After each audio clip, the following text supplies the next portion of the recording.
तेरी रोशनी में तू ले चले हमें, तेरे मार्गों में तू ले चले हमें, अपने सिंहासन के पास तू ही ले चले हमें। ऐ यीशु धन्यवाद तेरा है प्रभु, धन्यवाद है यीशु, हालेलुया। शुक्र है दिन आज का दिया जो तूने, शुक्र है दिन जो आज का दिया है तूने प्रभु, हालेलुया। आज का वचन खुलना हो मेरे लिए, आज का वचन रोशनी हो मेरे लिए।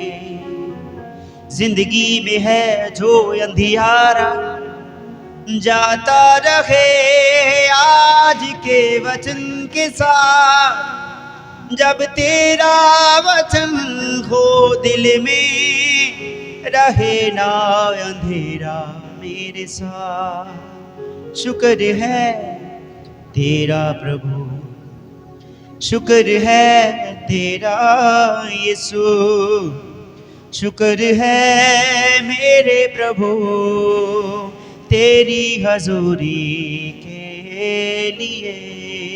धन्यवाद धन्यवाद धन्यवाद यीशु, धन्यवाद धन्यवाद धन्यवाद यीशु।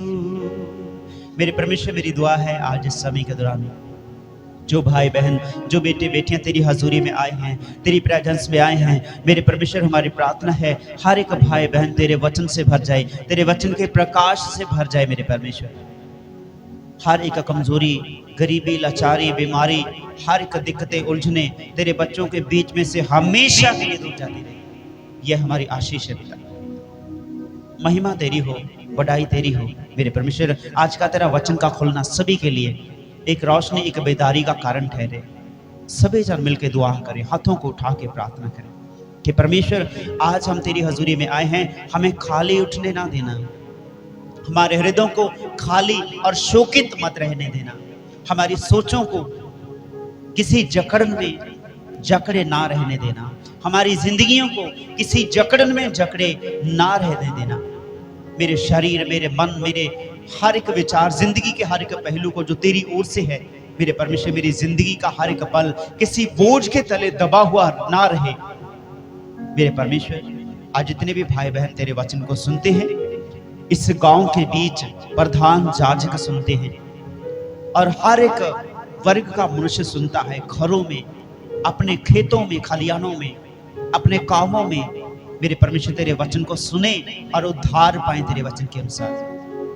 मेरी आशीष है मेरे पिता, आज का तेरा वचन खुलना सभी के लिए एक रोशनी, बेदारी का कारण ठहरे, खासकर मेरे घर आने के लिए, तेरी सेवकाई के लिए, इस भवन के बीच आने वाले हर एक सदस्य के लिए बड़ी उन्नति का कारण ठहरे। मेरे परमेश्वर, मेरे प्रभु सभी के मन और हृदय खुल जाएं तेरे वचन को ग्रहण करने के लिए। मेरे परमेश्वर तेरी बरकत को ठहरने के लिए आशीषित हम इन घरानों को करते हैं जो तेरी हजूरी में आए हैं। मेरे परमेश्वर तेरे वचन को सुनने के लिए, तेरे वचन को ग्रहण करने के लिए जो आए हैं, इस समय के दौरान जो भी हालात हैं आप बात करें, अपने बेटे और बेटियों को हर एक तन्हाइयों से बाहर निकालें। मेरे परमेश्वर अपने बेटे और बेटियों से बात करें, हर एक तन्हाई की बातों से बाहर निकालें, हर एक कमजोरी, बीमारी, लाचारी से बाहर निकालें। मेरे परमेश्वर हम आपके दास होने के नाते, एक मस्सा की एक जाजिक होने के नाते आशीषित करते हैं घरानों को जो तेरी हजूरी में आए हैं, तेरे वचन के अनुसार तेरी उपस्थिति में आए हैं। मेरे परमेश्वर प्रभु यीशु के नाम में दुआ को मांगते हैं, आमीन। जोर से बोलिए हालेलुया,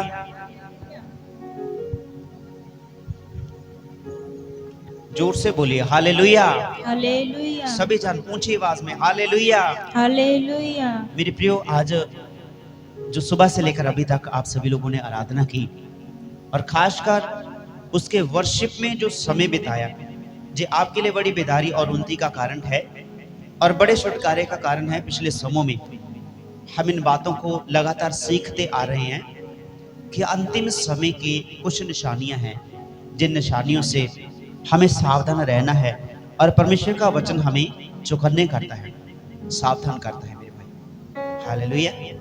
आप सभी लोगों को आवाज साफ सुनाई दे रही है? आमीन।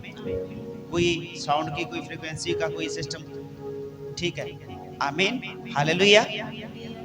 और इस समय के दौरान हम सभी लोग परमेश्वर के वचन को सीखने के लिए आए हैं, और जो परमेश्वर के वचन को सीखने के लिए आते हैं वो परमेश्वर ही के पास उसकी स्वर्गीय बातों को सीखने के लिए आते हैं मेरे भाई मेरी बहन, और ये सबके लिए एक बड़ी बेदारी और उन्नति का कारण ठहरता है। आमीन। कठिन समय और नैतिक गिरावट आज के समय में चलती है। कठिन समय आएगा और जो नैतिक भौतिक जो पदार्थ हैं उनमें, आत्मिक जिंदगी में और शारीरिक जो संसारिक हैं, और उन जिंदगियों में मेरे प्रिय भाई मेरी बहन बहुत सारी कमियां, बहुत सारी घटियां हैं, जो गिरावटें आ रही हैं। विश्वास में गिरावट आ रही है, प्रेम में गिरावट आ रही है। एक दूसरे के साथ चलने का समय था और बीच में से लोग छोड़कर भाग रहे हैं। जी अंतिम समय की निशानियां हैं, क्योंकि लिखा है अंतिम समय में ऐसी बातें उत्पन्न हो जाएंगी कि प्रेम जो है वो ठंडा पड़ जाएगा, परमेश्वर के प्रति विश्वास जो है वो ठंडा पड़ जाएगा।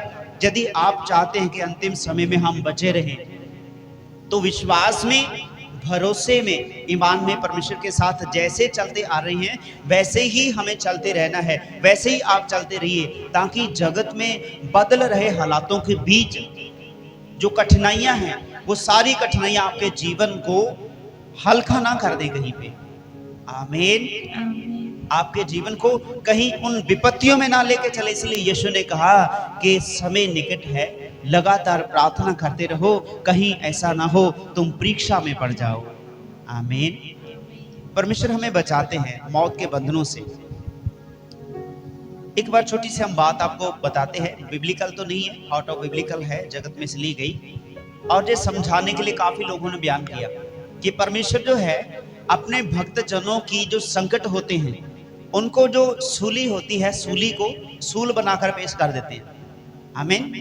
बिब्लिकल हम जानते हैं कि परमेश्वर का वचन कहता है यदि तुम परमेश्वर के पास रहते हो तो हमें बलिदान चढ़ाने की जरूरत नहीं पड़ती। आमीन।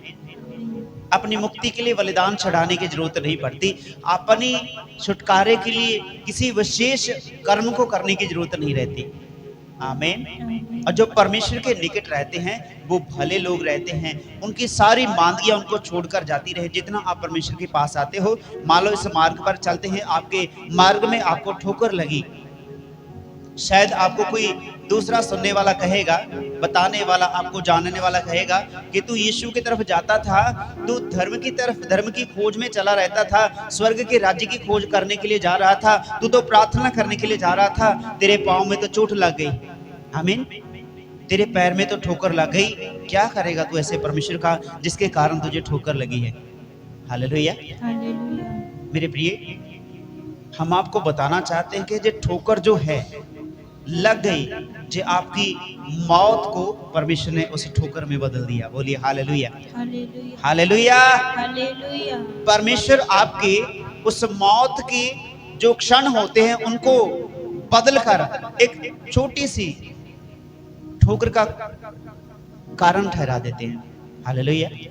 हो सकता आप बिल्कुल अच्छे भले कहीं कहीं दूर चले जाएं, आज बहुत सारे हालात बिगड़े पड़े हैं, बहुत सारे भाई बहन आसपास से गए चले कहीं यात्रा करने के लिए, मार्ग में तूफान आया और सारी उनकी गाड़ी के ऊपर वो पहाड़ी गिर गई और सारे जो परिवार फैमिली इकट्ठे हुए थे उस बस में, सब के सब तबाह हो गए, सब मारे गए, कोई जीवित नहीं बचा।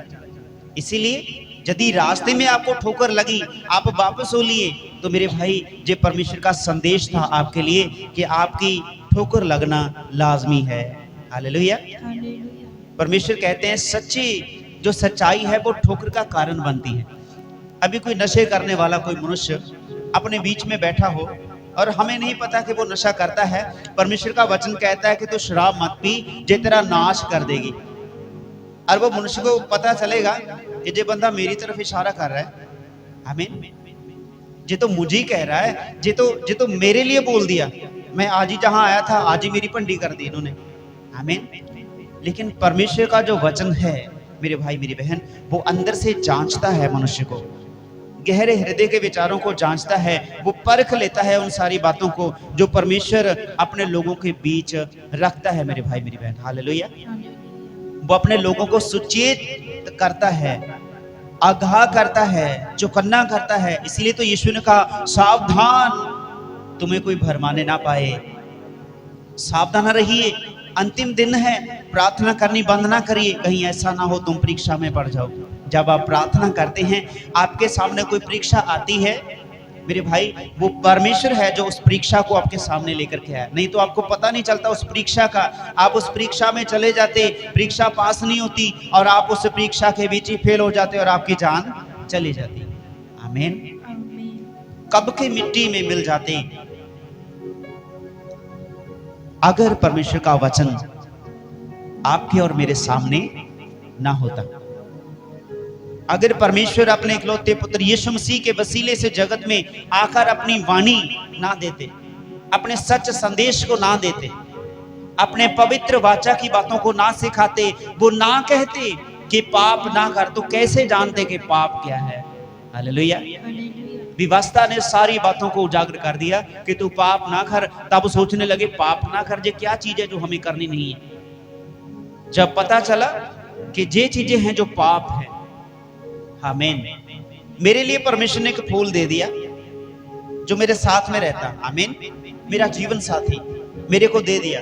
अभी मैं इसकी तरफ देखता हूँ, बातें करता हूँ, रहता हूँ, खाते पीते हैं, आराम से जाते हैं, और फिर शैतान एक अंधकार अंधेरे की ताकत इस फूल के अलावा कोई थोड़ा और ही ले आया, आमीन, और बड़े फूल और अच्छा सुंदर दिखने वाला फूल ले आया, और अंधकार कहता है देख इसकी तरफ देख, तेरे वाला क्या है, आमीन।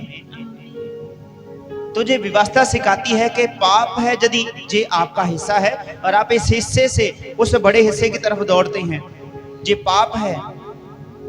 व्यवस्था ने सिखाया कि साथ चल रहे थे, सभी लोग एक साथ चल रहे थे और साथ में मध्य में सब कुछ एक सा ही चल रहा है, जैसा इस फूल के साथ में बर्ताव कर रहे हैं और वैसा ही इसके साथ कर रहे हैं। व्यवस्था ने बताया कि जो व्यवहार इस फूल के साथ तेरा है, अगर यही व्यवहार तेरा इसके तरफ है, तुझे व्यभिचार है और अंधेरा है, पाप है जे तू करता है, आमीन, हालेलुया।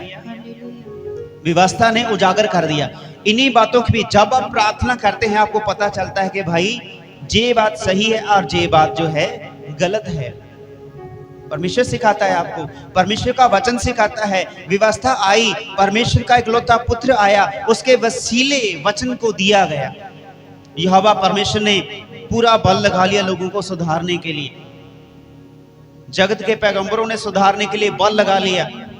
क्या मिला? मौत ही मिली उनको, हमें। एक परमेश्वर का सेवक हुआ जिसने ठहराया कि परमेश्वर प्यार है, वो परमेश्वर आपसे प्यार करता है, वो आपको नई जिंदगी देता है, और पकड़ लिया, बांध लिया, सर से लेके पांव की तली तक आरे से चीर दिया उसको, आमीन। दिया सच का संदेश, मिला नफरत, दिया प्रेम का संदेश, मिली नफरत, ईर्खा। लोगों को आपस में मिला दिया, आपस में जो खटास थी उसको खत्म कर दिया, लेकिन लोगों ने उस संदेश को ग्रहण नहीं किया और उसी संदेश देने वाले को मौत के घाट उतार दिया, आमीन। काफी समय हो गया इसी गांव के बीच में से कोई भाई बोलता है कि यदि तुम लोगों को समझाओगे तो लोग तुम्हारे विरोधी हो जाएंगे, हालेलुया। परमेश्वर का वचन कहता है हमारा तो कोई विरोधी है ही नहीं। जिसकी ओर परमेश्वर होता है उसका कोई विरोधी होता ही नहीं। इसलिए दुश्मनी करें तो करें किससे दुश्मनी करें? परमेश्वर का वचन कहता है हमारी दुश्मनी, हमारी लड़ाई मांस और लहू अर्थात किसी मनुष्य से, किसी जीव जंतु से, किसी कौम से नहीं है। हमारी लड़ाई अंधकार की बुरी सोचों से, बुरी युक्तियों से है, जो अंधकार अपने जताना चाहता है जगत में, मनुष्यों को बिगाड़ना चाहता है, हालेलुया, आमीन। उन्हीं विचारों से आपकी और मेरी लड़ाई है। इफिसियों की पत्री में लिखा, मेरी लड़ाई मांस और लहू से नहीं, आकाश के नीचे इस धरती के ऊपर जो अंधेरे की ताकतें हैं, जो मनुष्य को गुमराह करती हैं, सोचों से कंडम करती हैं, विचारों से कंडम करती हैं, बुरे विचार हैं, बुरी सोचें हैं, अंधकार भरी नजरें हैं, उन बातों से अपनी लड़ाई है मेरे भाई। हालेलुया, आमीन। उन्हीं बातों के खिलाफ है, जो लाचारी है उस लाचारी के खिलाफ हमारी लड़ाई है। आमीन। एजुकेशन जो आई है वो यहोवा परमेश्वर के बीच में से आई है। आमीन। मेरे प्रिय, समझ जो आई है वो व्यवस्था लेकर के आई है। बुद्धि की बातें यदि कोई आज बोलता है मेरे भाई, व्यवस्था लेकर के आई है, नीति वचन लेकर के आया। कहीं किसी जज के पास, किसी एडवोकेट के पास यदि बैठेंगे, किसी बड़े ऑफिसर के पास बैठेंगे, किसी बुद्धिमान मनुष्य से बातें करेंगे। एक बार काफी समय पहले, मेरा ख्याल तकरीबन 2-2.5 साल की बात होगी, तभी हमने बताया था आप सभी को कि जो नीति वचन है जी आपको हर एक के पास में मिलेगा, और वो है क्या?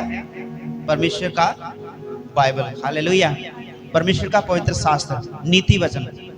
उसमें बाइबल नहीं लिखा हुआ, केवल नीति वचन लिखा हुआ, क्योंकि कानून जो है, व्यवस्था जो है, नीति वचन से आई, परमेश्वर के वचनों से आई। और एक बार हमारे बहुत ही अच्छे भाई सेवक गए और उन्होंने कहा कि आप यीशु को तो नहीं मानते। किसी अधिकारी के साथ मिलने के लिए गए, उन्होंने वो किताब देखी और देखा कि आपके पास में ये किताब कहाँ से आई, और उसने कहा इसमें बहुत अच्छी अच्छी बातें लिखी हुई हैं, किसी का कैसे न्याय करना है, हमें किसी को कैसे सजा देनी है, इसमें सब कुछ लिखा है।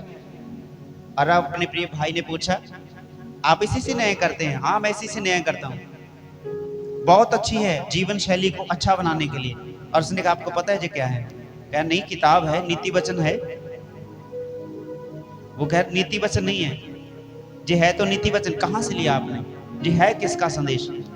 उसको नहीं पता था, और हमने खरीदा, मार्केट से खरीदा हमने। जब उसको बताया गया कि देखो हमारे पास ये पवित्र बाइबल है, इसकी 66 जो किताबें हैं, 66 किताबें जो है, उनमें से एक किताब है नीति वचन, जो जिंदगी सिखाती है। वो किताब है जे बाइबल की किताब है, जे बाइबल है।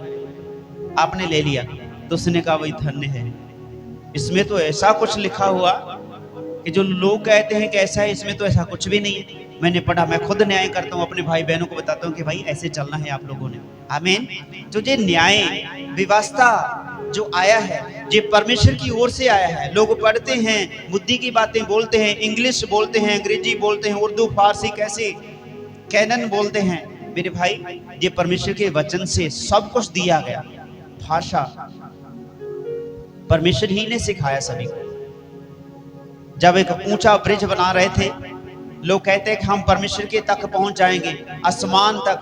परमेश्वर कहाँ पे है? लोग परमेश्वर के नबी बताते हैं परमेश्वर ऊंचा रहता है, आसमान में रहता है। तो लोगों के मन में कड़वाहट आ गई कि हमसे ऊंचा कोई हो नहीं सकता, हम खुद मिलके ब्रिज बनाएंगे। बेबीलोन के ब्रिज के बारे में आप जो जानते हैं। और वो ब्रिज खड़ा कर लिया, पूरा चौड़ा। आज भी वो अधूरा पड़ा है। आमीन। आज भी वो अधूरा पड़ा है। क्यों? क्योंकि उन्होंने परमेश्वर के खिलाफ में वो खड़ा किया। आज भी बहुत सारी ऐसी यूनिटी उठ खड़ी हुई हैं जो परमेश्वर का सामना करने को उठी हैं। आमीन। परमेश्वर का सामना नहीं कोई कर सकता मेरे भाई मेरी बहन। वो कायनात को बनाने वाला है। अगर किसी ने एक डिवाइस बना लिया, कोई रोबोट बना लिया, वो रोबोट उस मालिक की जान नहीं ले सकता कभी, क्योंकि मालिक के हाथों में उसका कंट्रोल है। इसीलिए मनुष्य यदि कहे कि मैं परमेश्वर से सिंहासन ऊंचा बना लूंगा, परमेश्वर के तुल्य हो जाऊंगा, तो ये बहुत बुरी सोच का भागीदारी बन चुका है। ये बहुत ही बुरी जुक्ति का भागीदारी बन चुका है, मंदभागी बातों का शिकार हो चुका है, जो उसके लिए बड़ी हानि का कारण होगा। परमेश्वर का जो राज्य है ना, वो पवित्र है मेरे भाई मेरी बहन। हालेलुया। परमेश्वर का राज्य पवित्र है। वो अपने वचन को भेजता है मेरे भाई अंतिम समय के दिनों के बारे में बताता है कि तुम्हें प्रार्थना करनी है, कभी परीक्षा में ना पड़ जाओ। वचन आया कि जे पाप है पाप नहीं करना। लोगों ने सोचा कि क्या है पाप, पाप के बीच में चल रहे हैं, साथ चल रहे हैं, इसके साथ में भी वैसा, इसके साथ में भी वैसा, उसके साथ में भी ऐसा। आमीन। अपनी पत्नी के साथ में भी वैसा, अपने दोस्त की पत्नी के साथ में भी वैसा, और रिश्तेदारों के साथ में भी वैसा। किसी को कुछ नहीं पता। लेकिन जब व्यवस्था आई, परमेश्वर का वचन आया, तब पता चला कि पत्नी जो है वो पत्नी है, बेटी जो है वो बेटी है, बहन जो है वो बहन है, माता जो है वो माता है। मेरे भाई व्यवस्था ही सिखाती है मनुष्य को अच्छी जीवनी जीना। आमीन। जोर से बोलिए हालेलुया। हालेलुया। व्यवस्था अगर ना होती कैसे जान पाते कि अंतिम समय कब आएंगे, क्या निशानियां होंगी। मेरे भाई परमेश्वर का वचन कहता है, लोग आते जाते हैं, ये चीज पड़ी है उठा के बोझे में डाल ली, चल दिए साथ में, और जहां से यहाँ से कुछ मिला और जे उठा लिया और छिपा के चल दिए। किसी को कुछ नहीं पता कि हो क्या रहा है, चल दिए। लेकिन व्यवस्था आई, परमेश्वर का वचन आया, जो अंतिम समय के मतलब समयों का प्रकाश देता है। इन समयों पर आजकल चल रही बातों पर प्रकाश डालता है कि ये चीज है क्या। अभी ये चीज उठा ली और अपने छिपा के ले गए, किसी को कुछ नहीं पता है क्या। आमीन।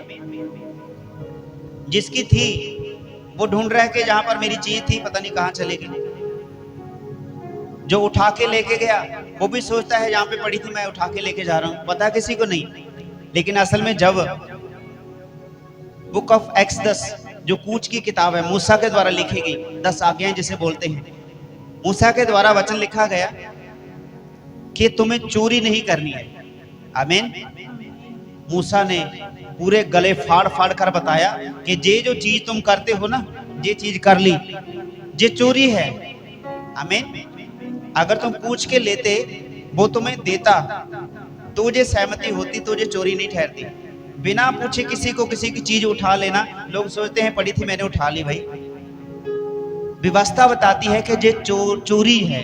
ऐसी बातें परमेश्वर के साथ चोरी करते हैं, ठगी करते हैं। के बाद याद आ गई मुझे, कई दिन हो गए मुझे इन चीजों पर मनन करते हुए। हर रोज कहते हैं कि लिख लेंगे, लेकिन लिखा अभी तक नहीं मैंने, क्योंकि आत्मा के वसीले जो है वो कभी लिखने के रूप में आता ही नहीं मेरे भाई, समझाने के लिए लिख सकते हैं। आमीन। यीशु मसीह को 30 सिक्कों के बदले उसके किसी धोखा करने वाले ने बेच लिया था। आमीन। लेकिन हम जब कामकाज के दौरान, सेवा के दौरान, प्रार्थना संगति करने के दौरान कहीं पे जाते हैं, तो हम सोचते हैं कि उस समय जो धोखा किया, यहूदा को धोखा बोलते हैं कि धोखा किया, लेकिन उसके द्वारा जो होना लाजमी था, जरूरी था, वो बातें होनी लाजमी थी। मेरे भाई जब हम देखते हैं कि उसने तो यीशु मसीह को सिर्फ 30 सिक्के थे चांदी के, 30 सिक्कों के बदले यीशु मसीह को बेच दिया, यीशु के साथ धोखा किया। लेकिन आज कोई 30 सिक्के तो है नहीं धोखा करने के लिए कि कोई दे, लेकिन आज अपनी दिहाड़ी के लिए वो 30 थे, आज की दिहाड़ी तो 1000 रुपए के पास में आ गई। हमें तो मैं सोचता हूं यहूदा ने यदि 30 रुपयों का घोटाला किया, उसको मृत्यु मिली, वो ऐसी मृत्यु जो लोग देखने में भी मतलब हिचकिचाते थे। नीचे गिर गया, गला घुट गया था उसका रस्सी के ऊपर, और नीचे गिरते ही पेट फट गया, सारा अंते बाहर निकल आई थी।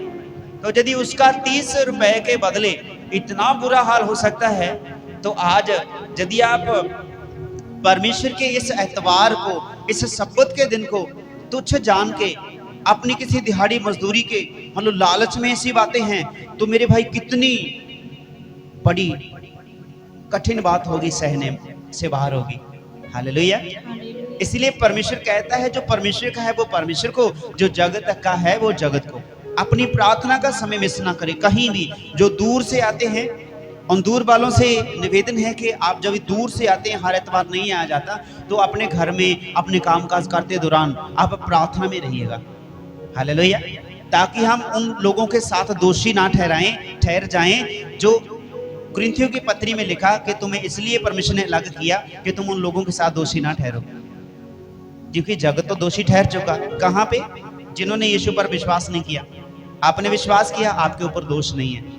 तो जब ये व्यवस्था आई तो आपको पता चला कि दोष क्या है, पाप क्या है, चोरी क्या है, नफरत क्या है, ईर्ष्या क्या है, प्यार क्या है। आमीन। अभी प्यार को हम यीशु के बीच देखते हैं। यीशु को कहाँ देखते हैं? उसके भवन में।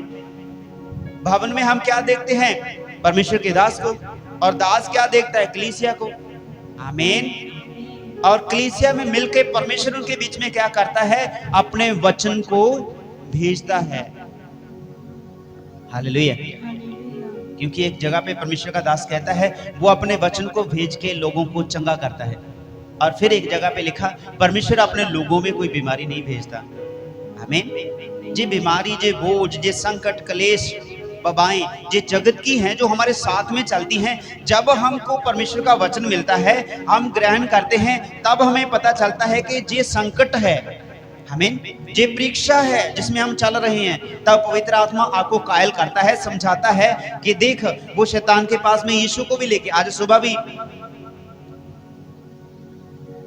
भाइयों के साथ बात कर रहे थे, परमेश्वर ने प्रकाश दिया कि आज भी ऐसी बातें हैं। आमीन। जो बातें हैं पवित्र आत्मा कई बार बोलने से मना करता।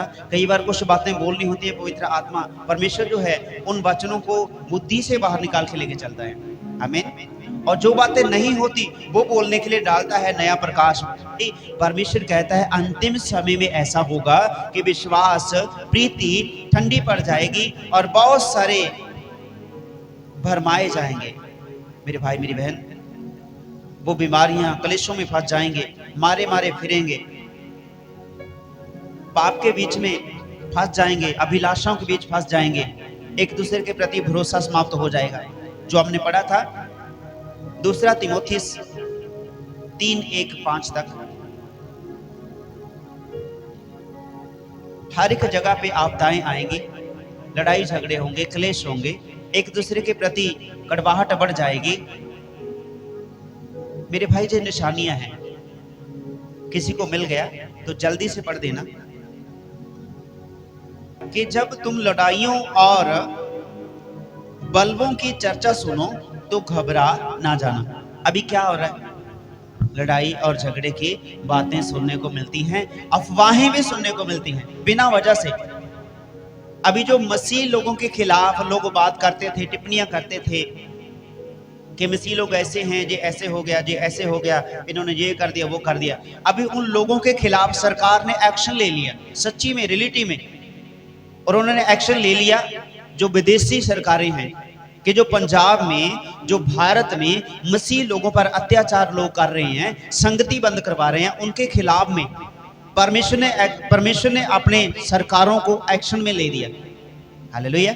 क्योंकि लिखा है सरकारें जो हैं मौजूदा वो परमेश्वर की ओर से होती हैं, वो किसी का बुरा नहीं करती। अगर बुरा करती हैं वो परमेश्वर की ओर से नहीं है, वो शैतान की, एंटी क्राइस्ट से हैं। और उनके लिए एक नियम कानून लागू कर दिया कि यदि कोई भारत से बाहर विदेश जाता है तो उसका पूरा डेटा चेक किया जाएगा कि इन्होंने कभी मसीह बंदे के साथ कोई लड़ाई झगड़ा तो नहीं किया। आमीन। इनके परिवार घराने के सदस्यों ने कभी मसीह लोगों की संगति में जाके कोई बलवा तो नहीं किया। अगर नहीं किया तो स्वागत है, अगर किया है तो वहीं पे रद्द सब कुछ। आमीन। ये है परमेश्वर का वचन व्यवस्था जो मनुष्य को आजादी देती है, स्वतंत्र करती है। मेरे भाई मेरी बहन, अब जो भी घमंड करने वाले और मसीह भाई बहनों को गलत टिप्पणियां करके धोखे में और परेशानी में डाल रहे हैं, उनके लिए सरकार ने बड़ा एक्शन ले लिया। तो हम धन्यवाद करते हैं मौजूदा परमेश्वर का, जिसने इतनी बड़ी आपके और मेरे लिए एक्शन लिया है। वो अपने लोगों के लिए खड़ा रहता है, उनकी दुविधाओं में, उनकी परेशानियों में, उनकी लाचारियों में परमेश्वर खड़ा रहता है। इसीलिए कहा तुम घबरा मत जाना। जब ऐसी बातें सुन रहे थे भाई, कभी कहीं पे मार दिया किसी को, कभी कहीं पे मार दिया, अभी दिखाओ तो कोई। हालेलुया। तुझे वह शेष रहेगा आपके और मेरे लिए। यदि इस भारत से बाहर जाने के लिए इतनी बड़ी परमेश्वर ने एक्शन ले लिया, सरकारों ने एक्शन ले लिया, तो स्वर्ग जाने के लिए कितना बड़ा एक्शन होगा। आपके जीवन में कोई कमी घटी नहीं होनी चाहिए। आमीन। हालेलुया। आपके जीवन में कोई भी कमी घटी नहीं होनी चाहिए यदि आप स्वर्ग जाने वाले हैं। आप तो जाने ही वाले स्वर्ग हैं मेरे भाई, आप तो लोग ही स्वर्ग के हैं, इसीलिए तो स्वर्गीय स्थानों पर आप फिरते हैं, परमेश्वर की मंडली में, उसकी हजूरी में आप रहते हैं। यही एक स्वर्ग का निशानी है। बहुत सारे भाई बहन कहते हैं हम तो स्वर्ग चले जाएंगे, इतनी हम प्रार्थना आराधना भजन बंदगी किए हैं, इतने दान पुण्य चंदे दहेकियां दिए हैं, लेकिन वो सारे परमेश्वर के सामने कुछ नहीं है। केवल और केवल धन्यवाद की भेंटें जो लेकर के आते हैं परमेश्वर के सामने, उसके सिंहासन के सामने एक पुस्तक है जिसमें वो सारी लिखी जाती हैं कि हाँ भाई ये वाकई दिल से किया हुआ है। आमीन, आमीन, हालेलुया। दिखावे की बातें नहीं, लेकिन परमेश्वर के लिए सब कुछ है। कोई ऐसी बात नहीं जो गुप्त में की जाए और बताई नहीं जाएगी, उजागर नहीं की जाएगी, और कोई ऐसी बात नहीं है जो छिपके की जाए, उजागर नहीं की जाएगी। परमेश्वर तो जो कहता है, जो तुझे पताल के अंदर नीचे बैठे कान तेरे को बोली जाए, तू छत पे कोठे पे चढ़ के बता देना। इसीलिए कोठे पे तो चढ़ के हम बोल नहीं सकते, इसलिए स्पीकर लगा लिया। हालेलुया। हालेलुया, यदि कोई बुराई करता है, किसी से छुपाता है, कोई चोरी करता है, कोई पाप करता है, वो छिपा नहीं रहेगा, वो उजागर हो जाएगा। आमीन। 20-20 सालों के कत्ल किए हुए लोगों के वो उजागर हो गए। भाई हड्डियां निकल आई, जो किसकी हैं? जब डीएनए टेस्ट किया गया तो इन्हीं का है, पता चला भाई उन्होंने मार के दबा दिया था। आमीन, हालेलुया। तो इसीलिए परमेश्वर का जो वचन है वो सिखाता है, तुम बलबे की बातें सुनोगे तब लड़ाइयों की, झगड़ों की, अफवाहें तुम सुनोगे, और कुछ बातें सच्ची भी होंगी, कुछ झूठी ज्यादा होंगी, और ऐसी बातों से तुम घबरा मत जाना, ऐसा लिखा हुआ है। पढ़िए कोई भी, जो भी आयत आपको मिल गई हो। तिमुथियुस, पर यह स्मरण रख कि अपनी अंतिम दिनों में कठिन समय आएंगे। आमीन। अंतिम समय में कठिन समय आएंगे। अंतिम दिन है, कठिन समय है। अभी देखो आप प्रार्थना भजन बंदगी करते हो, आपको कोई संकट घेर ले तो ये कठिन समय है। आमीन। इस समय के बीच में निकलने के लिए आपको पवित्र आत्मा का बहुत सहयोग चाहिए, बहुत मदद उसकी चाहिए, क्योंकि लिखा है मेरे भाई, तुम बिना परमेश्वर के कुछ नहीं कर पाते, और बिना परमेश्वर की इच्छा से कोई मनुष्य चल फिर भी नहीं सकता। आप चल फिर सकते हैं, परमेश्वर का धन्यवाद करें, उसका कोटि कोटि धन्यवाद करें। अंतिम समय में कठिन दिन आ जाएंगे, आप किसी पे भरोसा करेंगे, आपका भरोसा तुरंत टूट जाएगा। आमीन। आपके संगी साथी, आपके साथ चलने वाले आपकी निंदा करने लग जाएंगे।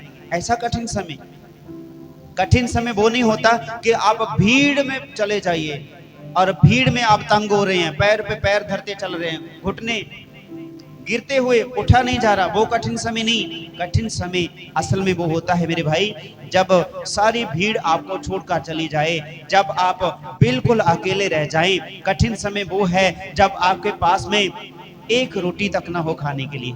आमीन। कठिन समय वो है कि जब आपके पास एक टुकड़ा खाने के लिए ना हो। मैं इसको कहता हूं कि ये कठिन समय नहीं है, ये कठिन समय है जब आपके पास भोजन भरा पड़ा हो और खाने के लिए आपका मन ना करे, दिल टूटा पड़ा हो। आमीन। यह है कठिन समय। यीशु मसीह 40 दिन और 40 रात भूखा और प्यासा रहा, कोई कठिनाई नहीं आई प्रभु यीशु मसीह को। कठिनाई कब आई? जब आत्मा से भरकर सेवा के लिए रवाना होने लगा। अंधकार आ गया सामने, कहता है मेरे सामने सजदा कर दे, सारा कुछ तुझे दे दूंगा।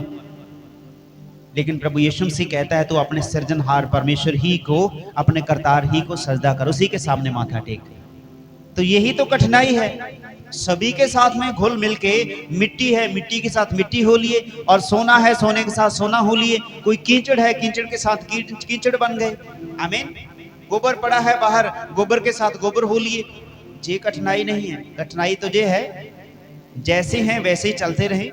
ये गोबर है, गोबर को सजदा करने की जरूरत नहीं है, ये कठिनाई है। आमीन। आप नहीं करेंगे। परमेश्वर के वचन में लिखा, यीशु ने कहा जैसा मैं हूं वैसा तुम भी बनो, जहां मैं जाता हूं तुम भी आओगे, जो प्याला मैं पीता हूं तुम भी पियोगे, जो बातें मैं परमेश्वर से लेता हूं, ग्रहण करता हूं, जो पिता के बीच में रहता हूं, तुम भी मेरे बीच और पिता के बीच रहोगे। आमीन। मैं तुम में और तुम मुझ में रहोगे। लेकिन कठिन समय क्या है? आप परमेश्वर के साथ बिल्कुल पवित्र हैं, परमेश्वर के साथ बिल्कुल साफ सुथरे हैं, उसके साथ वायदे में चल रहे हैं। कठिन समय कब है?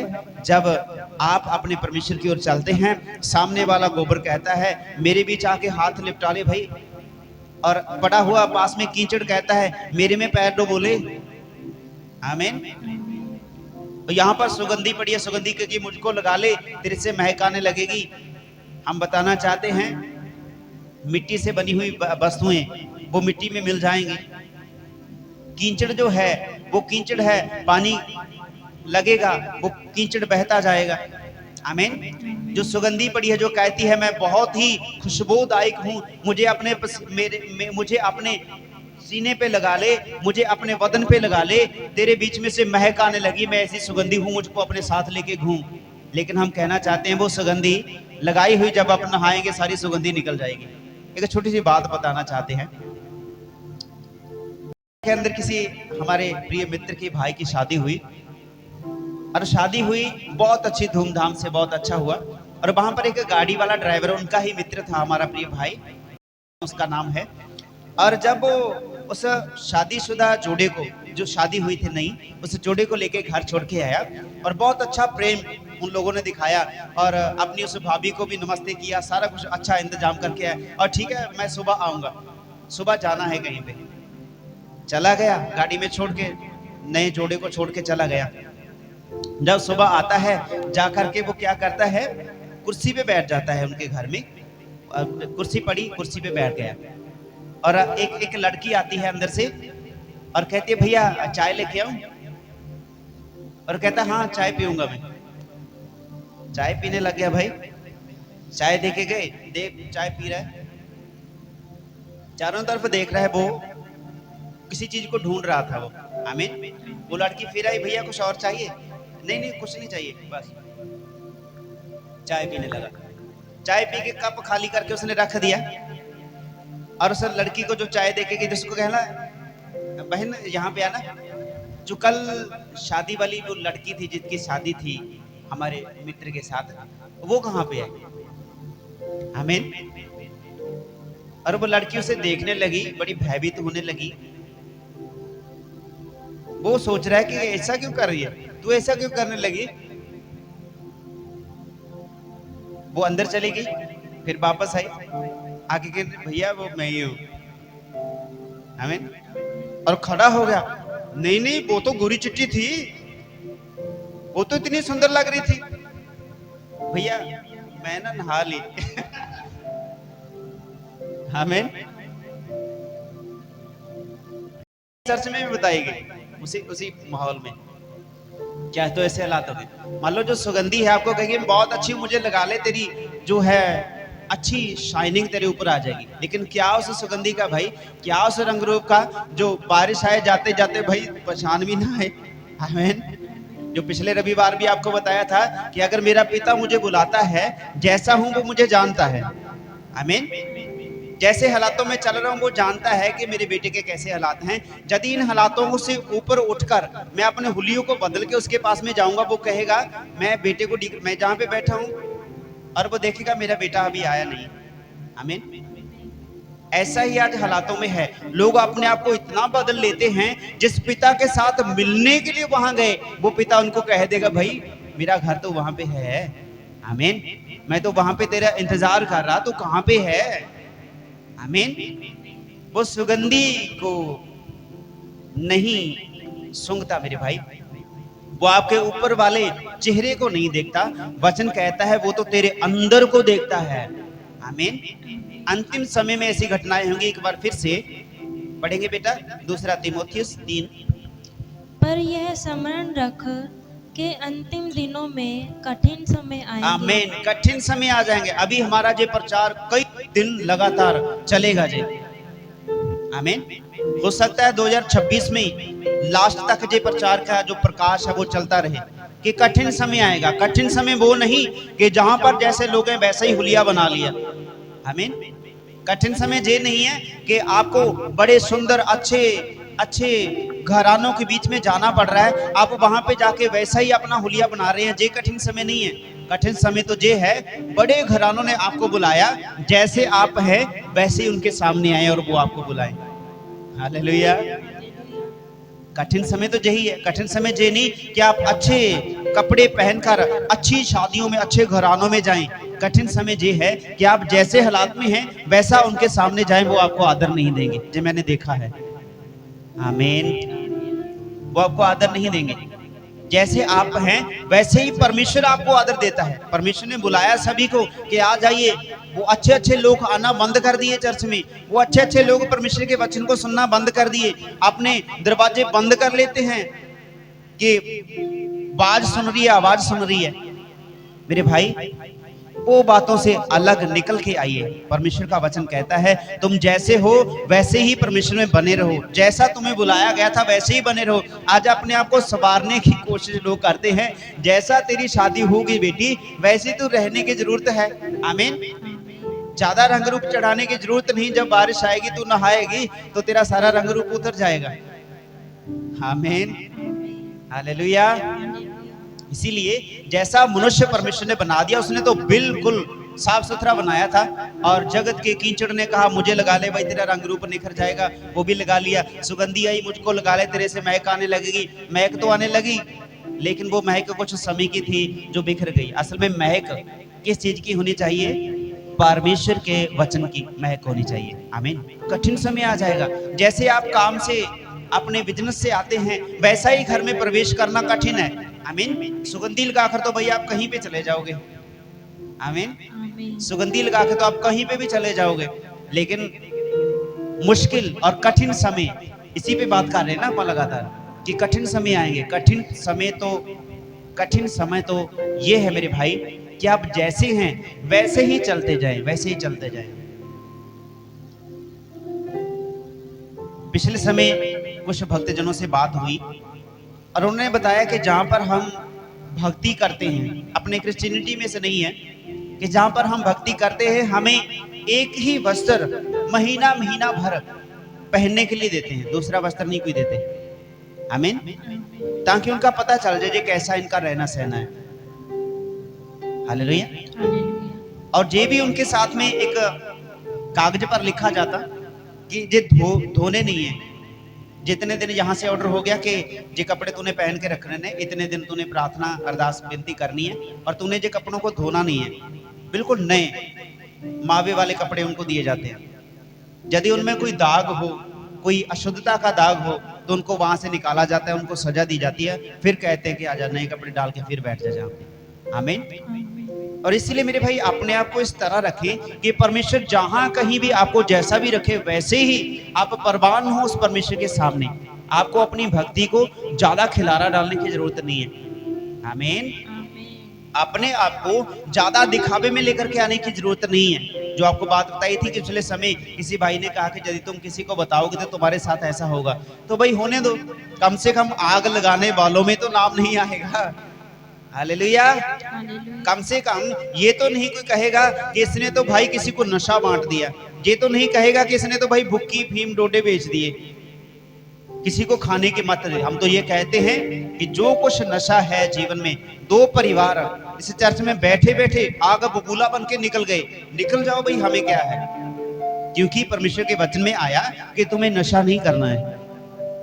पहले बताया, वो कहने लगा मुझे ही बोल दिया है इन्होंने, तो पहले भी किसी ने कह दिया, उठ के चले गए। जाना है तो जाओ भाई, परमेश्वर तो चाहता है कि जैसा मैं हूं वैसा तुम भी बनो। हालेलुया। परमेश्वर ऐसा परमेश्वर है कि जैसे उस परमेश्वर की व्यवस्था के अनुसार जो दी गई यीशु के वसीले उस पर भरोसा करके हम चलते हैं, वैसा ही जीवन परमेश्वर आपका भी देखना चाहता है जैसा यीशु का देखा। हालेलुया। वो सलीब पर गए, किसी को दोष नहीं दिया, लेकिन दोषियों को दोषी ठहराने के बजाय उनको समझाया। वैसा ही आज आपका और मेरा काम है कि भाई ये काम तेरे लिए अच्छा नहीं है। कितने लोग यीशु के साथ रहे? सिर्फ 12 रहे, पूरी दुनिया में सिर्फ 12 रहे। हालेलुया। तो हम कितने हैं? इतनी तो हैं, बस काफी है।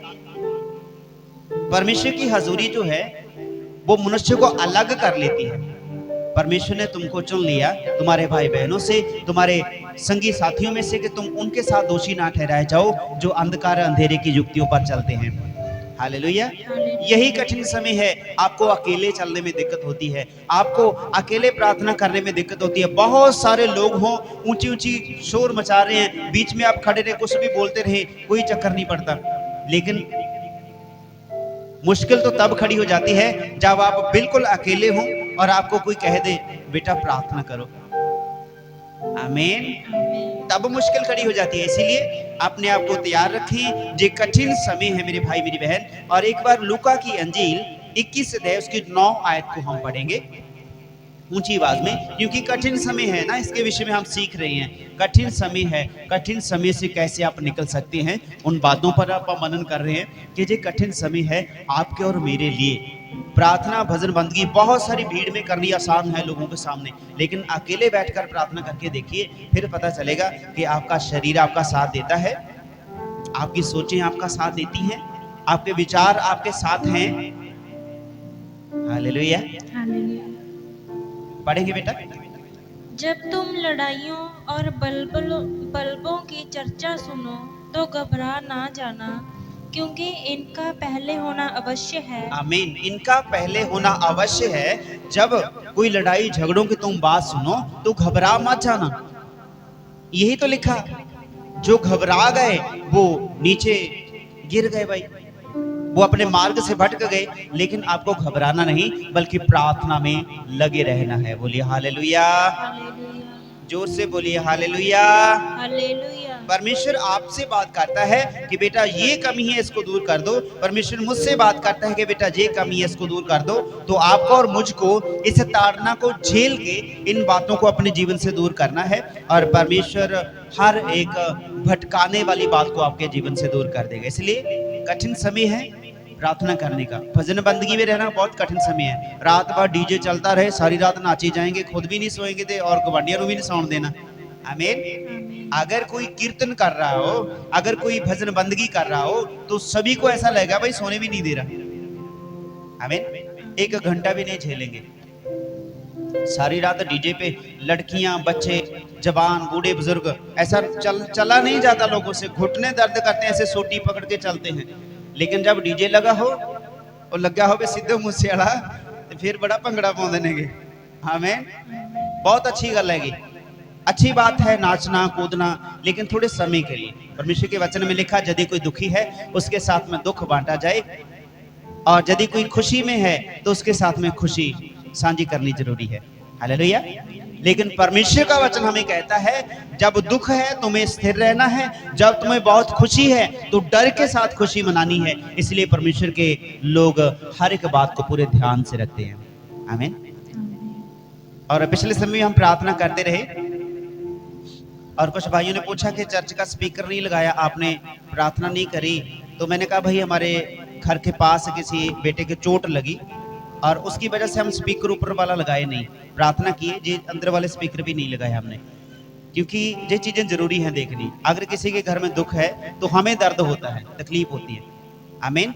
अपने उस भाई के लिए, जितने भी जहाँ बैठे थे, भाई जसन के लिए प्रार्थना किया गया, और बेटा अच्छा भला है, शुक्र है परमेश्वर का कि उस परमेश्वर ने अपनी चंगाई को भेजा है। इसीलिए हर एक बात को, मसीहत जो है, परमेश्वर की जो खराई जो है, इस खराई से बहुत सारे लोग भाग जाएंगे। क्यों? क्योंकि ग्रहण नहीं करेंगे बातें। आमीन। हमें ग्रहण करना है अपने जीवन में कि तुम अपने लिए, अपने रहने वालों के लिए, पास में रहने वालों के लिए प्रार्थना करनी है। इसलिए मेरे भाई, आपका और मेरा ये कठिन समय है कि जब आप साथ मिलके चलते हैं तो एक दूसरे से बात करना, एक दूसरे के लिए सलामती करना, एक दूसरे को बताने के लिए आप खूब इस्तेमाल करेंगे। लेकिन जब आप इकल्ले हैं तो क्या करते हैं? एकांत में बैठे क्या करते हैं? एकांत में ही तो परमेश्वर देखता है कि वो परमेश्वर तुम्हें कभी भी अकेला नहीं छोड़ता। जब भी आप अकेले होते हैं वो परमेश्वर आपको अकेला नहीं छोड़ता। बस इसी बात पर ध्यान दें कि कठिन समय है अकेला रहना, कठिन समय ये नहीं कि भीड़ में चले जाना, कठिन समय ये नहीं है कि बहुत सारे लोगों के साथ लेक्चरार बनकर पेश होना। कठिन समय ये है जब आप अकेले हो तो अपने मन से बातें करने वाले आप होने चाहिए।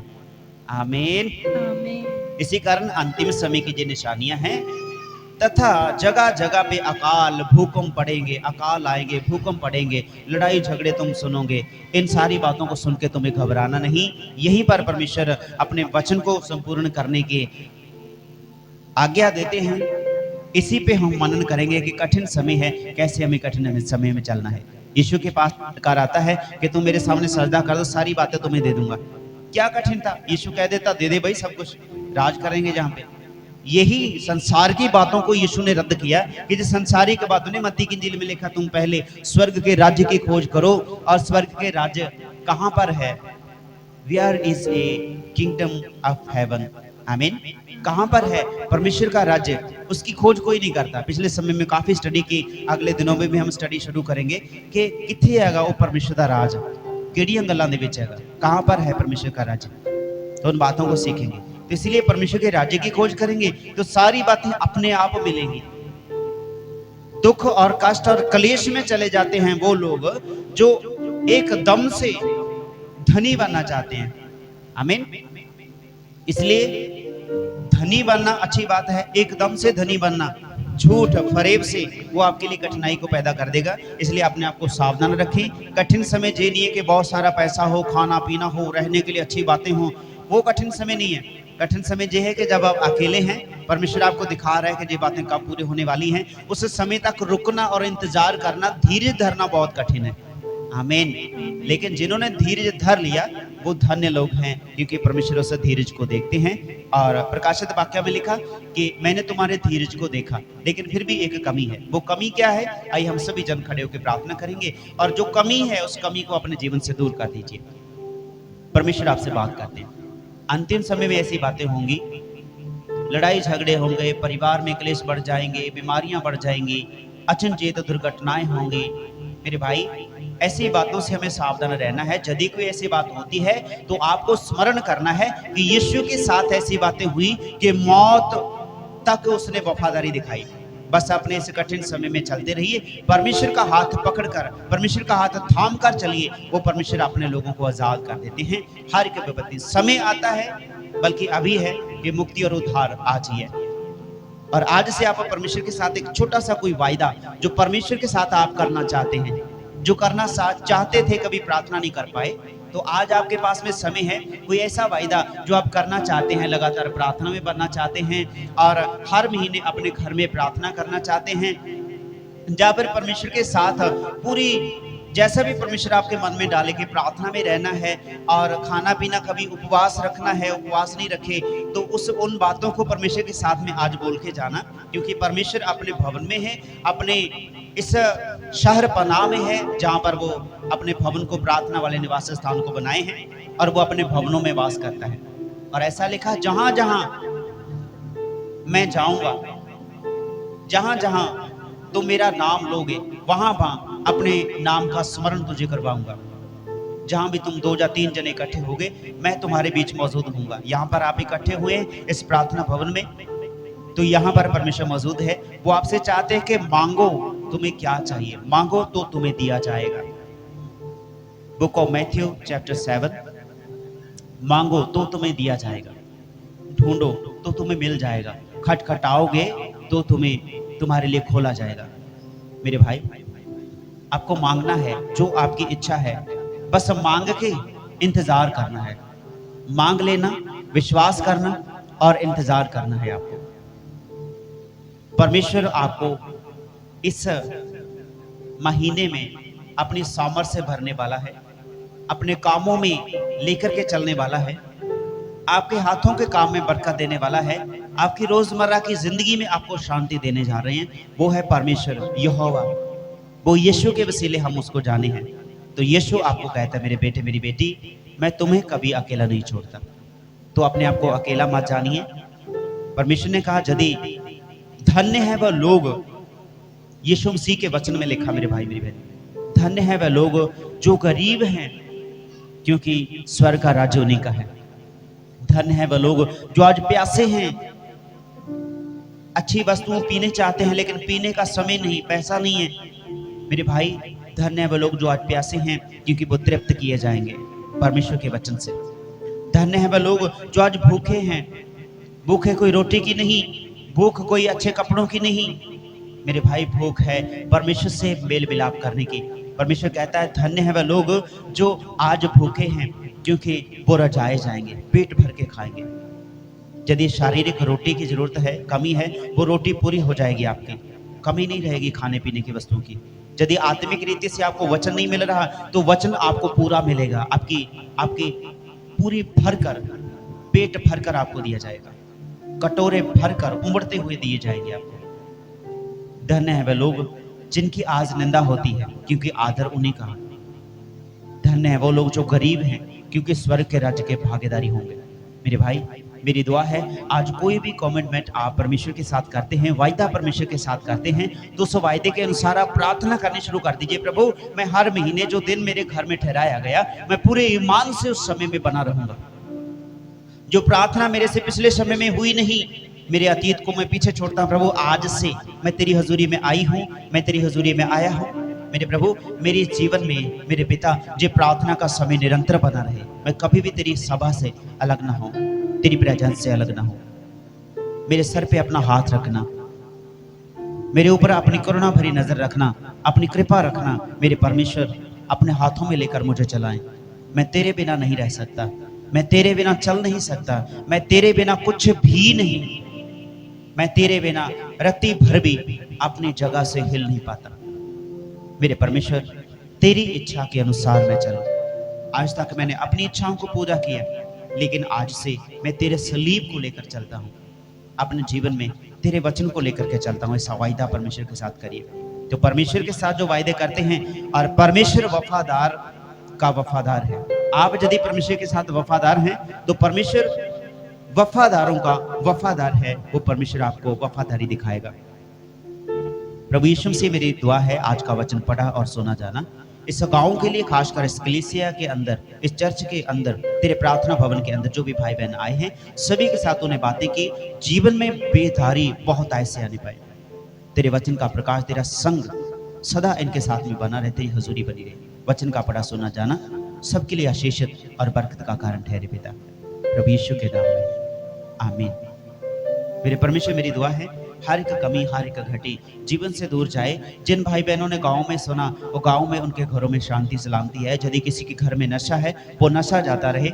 यदि कोई ऐसी बीमारी है जो पीढ़ियों से चलती आ रही है, वो पीढ़ियों से चलती आ रही बीमारी, मांदगी हमेशा के लिए घरों को छोड़कर जाती रहे। मेरे परमेश्वर, मैं अपने आप को, अपने परिवार को, अपने घराने को तेरे हाथों में सौंपता हूं, क्योंकि लिखा तू बचा और तेरा घराना बचाया जाएगा। मेरा घराना तेरी उपजूरी में, तेरी उपस्थिति में है। हम कोटि कोटि धन्यवाद करते हैं पिता परमेश्वर। इस गांव की नगर पंचायत के लिए धन्यवाद करते हैं, इस बेड़ा मोहल्ला के लिए प्रार्थना करते हैं। यदि किसी घर में चोट लगने के कारण किसी के घर में दुख है, दर्द है, वो दर्द, वो दुख जाता रहे, जल्दी से घाव भर जाए और खुदाबंद तंदुरुस्ती तेरी हजूरी से आने पाए। सुख और शांति सलामती सदा बनी रहे। तेरी महिमा सदा तेरे लोगों में बनी रहे। खुदावंद, सारा ही आदर, सारी ही महिमा जलाल आपको देते हैं पिता, प्रभु यीशु के नाम में दुआ मांगते हैं, आमीन, आमीन। हालेलुया। ऊंचे बोलिए सभी जन, हालेलुया। और अभी समय है परमेश्वर की पवित्र मेज का, है ना। तो हम सभी जन अपने अपने स्थान पे बैठ जाइए। और अभी अपन चर्च का जो अंदरूनी भाग है, वो परमेश्वर के साथ बने रह के और प्रार्थना में भी रहेंगे, और प्रभु की इस पवित्र रस्म को भी पूरा करेंगे। और इस समय के दौरान जो परमेश्वर का वचन है, वो आपके लिए बड़ी बेदारी का कारण ठहरता है और जय आनंद का कारण है। सभी भाई बहनों को जय मसीह की।